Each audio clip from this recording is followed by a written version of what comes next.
ուշացավ։ Շատ լավ, պարոն Լորենցյան, դուք խոսեցիք մշակութային ժառանգության մասին, այն ինչ մենք հիմա տեսնում ենք, որ Ադրբեջանն անում է Արցախում, կարծես ինչ-որ առումով ժամանակի մեքենան է միացրել եւ ամեն ինչ փորձում է վերադարձնել 90-ականներ, այսինքն մինչև այդ տեղի ունեցածը ջնջելով, վերացնելով, կորցնելով, քանդելով, թեպետ կարող է լինել այլ գործողություններ։ Այն համենայնիվ այն մշակութային ժառանգությունը, որ մնացել է այնտեղ, այն որ դեռ պահպանվում է, ինչ մեխանիզմներ կամ հնարավորություններ կան, դրանք ուզում պետք է միայն հաստատել հիմա, որ եւ դրանց մասին բարձրաձայնել, թե իսկապես ինչ-որ հնարավորություններ եք տեսնում, ինչ-որ ձև դրանք պահպանելու։ Շնորհակալություն Շնորհակալություն հարցի համար, երևի սկսեմ վերջից, եւ աշխատույց, անկեղծացած դեպքերից շատ քիչ բան կա լավատեսության,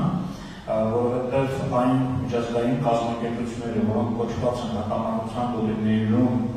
զբաղվել մշակութային ժառանգության պահպանությամբ, Ադրբեջանի հարցում կարծես թե քար, այսպես լրություն եւ համաձայնություն գոյություն ունի, որովհետև կազմակերպություններ կա, օրինակ, որ կարող են Սոմալիում, չգիտեմ, Եմենում կամ Աֆղանստանում իրականացնել հուշարձանների պահպանության որոշակի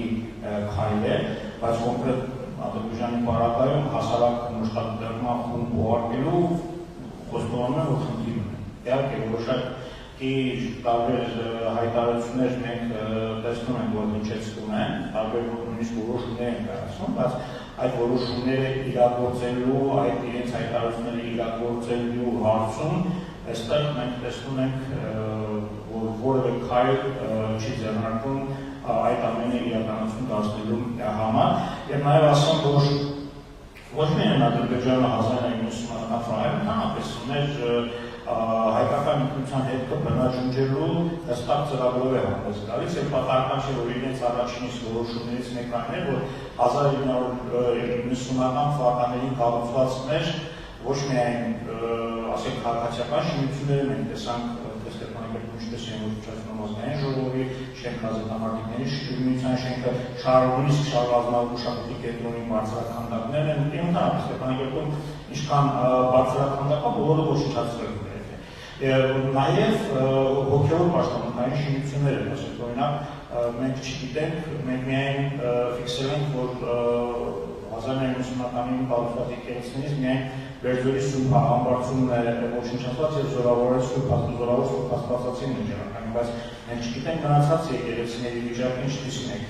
Մենք նոր շտաբեր երևացին, որ օրինակ Սուրբ Ներսեսը Մարտունու, որը ռմբակոծության է ենթարկվել 1920-ական թվականներին, արդեն ենթարկում է տարբեր ձևափոխությունների, այսինքն սա ոչ միայն 1990-ական թվականների քաղաքացիական շինությունների, նաև հոգևոր պաշտպանության կառույցներին է վերաբերում, բայց նաև նրանք չեն խոսում նաև մեր պատմական հիշողությունները ոչնչացնելու։ Տարածան եկեղեցին դրա վկայություն է, բայց ուզում եմ ես մի բան ցույց տալ հարցը տեղումներ, տեսեք, ուրեմն սա Ադրբեջանի մշակույթի նախարարության հայկեջից վերցրած իրենց պաշտոնական ցուցակներն են, եւ ուրեմն դրված է Կանաչան եկեղեցու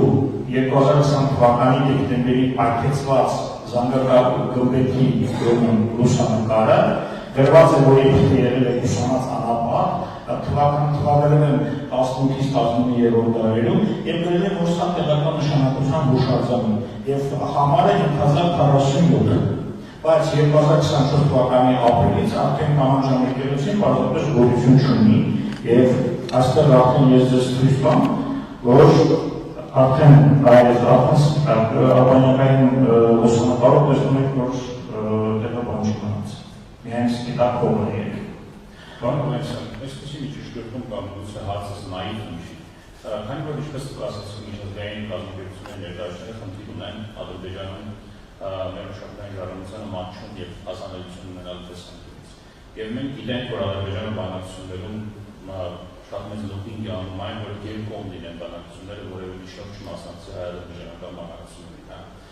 Կա հնարավորություն կամ տեսնում եք հնարավորություն մտածել եք դրա մասին, որ գուցե Հայաստանում ձևավորվի քաղաքասարակության ինչպիսին դուք եք ներկայացուցիչներից խումբ եւ հայտարարում ունենք ցանկանում ենք գնալ եւ տեսնել Ադրբեջանի տարածքում հայկական շրջան ժառանգությունը ինչպես է պահպանում կամ չի պահպանում։ Հնարավորություն կա նման, հետո տակտիկայի տեսանկյունից եմ դա ասում, հա, այսպես տակտիկական քայլ որպես։ Այնքան էլ լավաշ չեմ, որ դա իրականություն կընթարում, այդ դա ձևերից է։ Այսինքն կարող ենք գնել, բայց ինչքանով դա կհաջողվի, չեմ կարող ասել, որտեղ հարց կա նաև որպես նաև օգտագործություն կազմակերպելու կապված է բարձրապես հայկական եկեղեցին տարբեր միջազգային կառույցներում նաև բարձրացրել, բայց չհայշում դեռևս որևէ հստակ պատասխան եւ լուծում չկա, ասեմ նաև որ նույնիսկ կազմված այն ցանկերը, որ անապահպանության կառույցը ուղարկվել է դեռևս 2023 թվականի հոկտեմբերի դրանից առաջ 2021-22-ին այն ժամանակվա Արցախի հանրապետության բռնազատված տարածքներում տեղի ունեցող մշակութային վանդալիզմային քաղաքականությունը նաև վերհանելու եւ մշտական ֆոնդի ՅՈՒՆԵՍԿՕ-ի կողմից ուղարկելու մնացել է անպատասխան։ Նույնիսկ ասեմ դες ռուս խաղաղապահների այնտեղ ներկայացան պայմաններում, երբ որ ոչնչացնում էին հայերենական դուխական բնակավայրերում եւ քաղաքային բնակավայրերում հայերենական պատերազմին նվիրված այդ զինվորների հայ զինվորների հուշարձանները կամ խորհրդային միության հերոսների կիսամերներն էին ոչնչացնում։ Դիմել են բազմաթիվ անգամ դիմել են նաև ռուս խաղաղապահներին այդ նման հարցին ուշադրություն դարձնելու, բայց որևէ գործնական քայլ չի ձեռնարկվել։ Այսինքն կարծես թե բոլորը Ադրբեջանից ինչ-որ ձևով խուսափում են եւ չեն ուզում, որ ինչ-որ այդ հարցերը նրանց քննարկել նաև։ Հասկացա։ Պարոն Ղազարյան,